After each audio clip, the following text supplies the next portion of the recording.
My name is Krystal Sital, and I'm the author of the memoir Secrets We Kept, Three Women of Trinidad. Three Women of Trinidad is my grandmother, my mother, and me, and I chart our journey from Trinidad and Tobago to the United States. So the book starts off with this scene where I give a little historical context of the islands just to situate people, but it really starts off with this one scene where my mom is 7 or 8 years old and she is witnessing my grandfather beating my grandmother. But it's a really, really brutal beating, and it's one that has stayed with her for a very, very long time. And so you watch that unfold, and then she thinks that her mom is not going to survive this beating.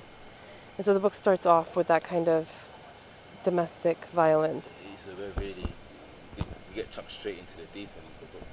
Yeah, you get a little background. So it opens up where my grandmother walks in on my grandfather. Now they're still together, and they're living in the U.S. now. Yeah.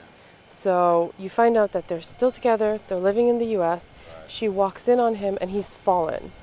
So right there, she pauses, and she doesn't call 911. He's unconscious, he's on the floor, and she doesn't call 911. She calls my mom.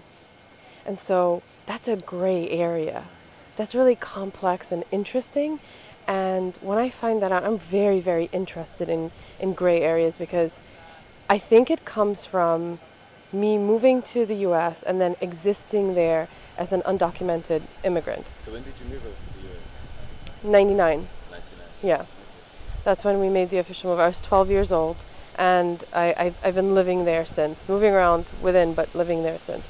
So kind of existing in this space, but not feeling like I belong there, which is a whole separate identity from like my racial identity, you know. Yeah. So when we go to the book, what was the inspirations that said, okay, cool, this is, or what was the reason we said, right, cool, I need to write a book now, and this needs to be heard now?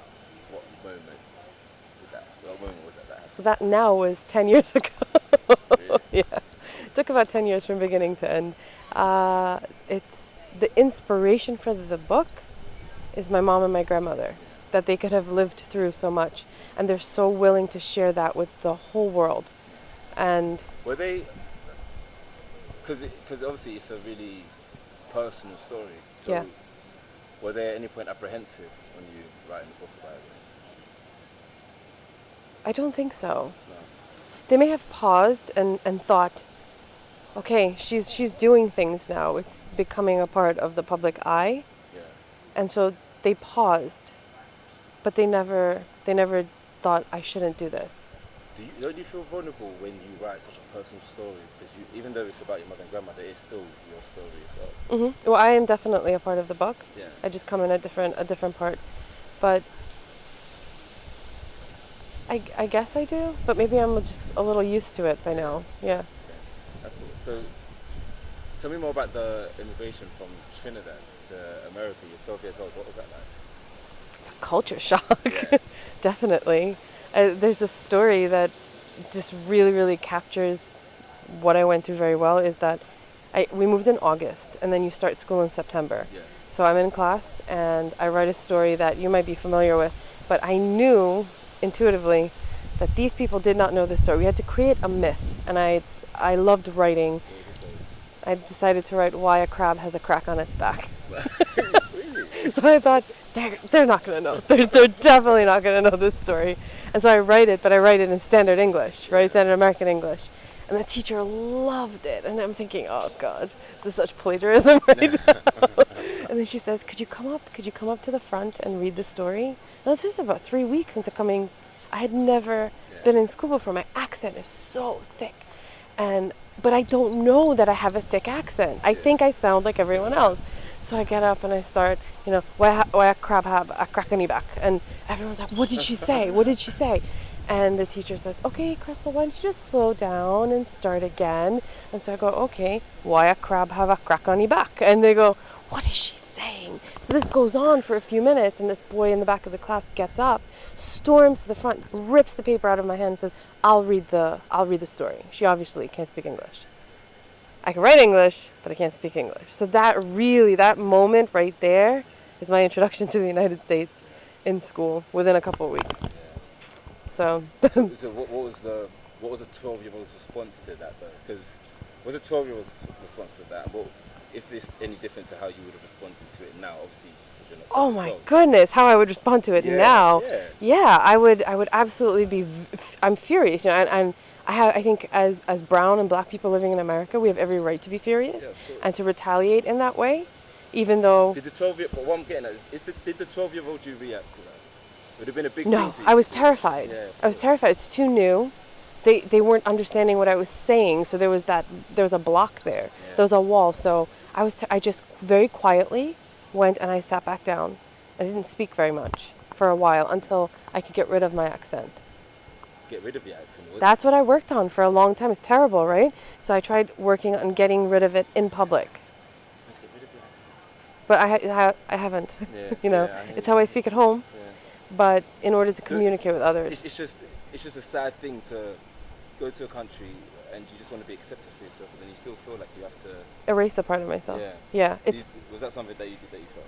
Like, yes, for years. I mean, 12 to 18 is a very tumultuous time in anyone's life, and to have that extra layer added on. Yeah, so it's something I look back on and I wish I didn't have to do it. Yeah. It really pains me, especially that one part of my life. So has there been an almost mission to get back the stuff that you had to sort of erase? Or Yes, have I you went 360. I did a complete 360. Yeah, so I did do that. That's brilliant. That's brilliant. So, what do you want people to take from your book? And just on a more personal touch, I suppose, how would you advise a 12-year-old you that was in that situation where you're in a new country and you're almost being, like put under magnifying glass because you're different, and then having to feel like you have to erase that? What advice would you give to someone that age? And also, what do you want someone to say from your book? A 12-year-old, and I see 12-year-olds now, and they're amazing. They're so inspirational. I say just own it.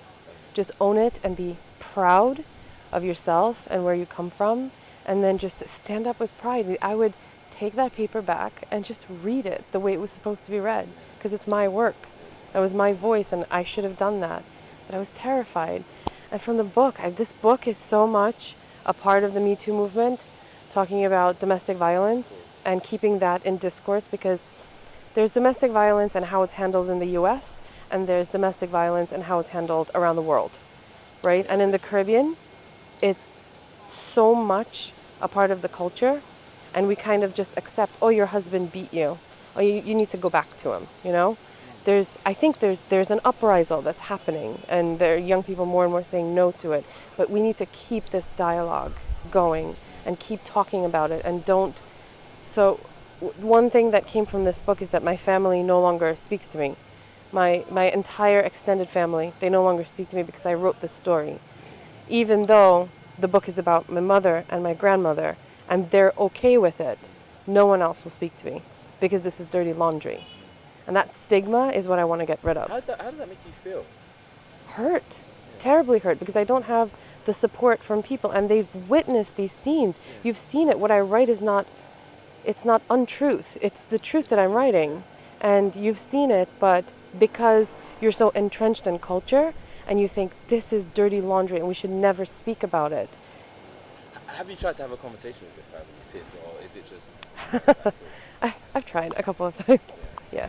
They're just they don't want it. And then to come to a place like Calabash, right? And you have all these different cultures coming together, all the different islands, and they say, no, I respect you, I see what you're doing, and we support you. To have that from strangers, and then the complete opposite from family, has been very difficult to marry, I guess. Well, you have my support. Thank you. You're wonderful. Thank you. You too. I'm gonna check out your book. Thank you. Thank you. Thank you.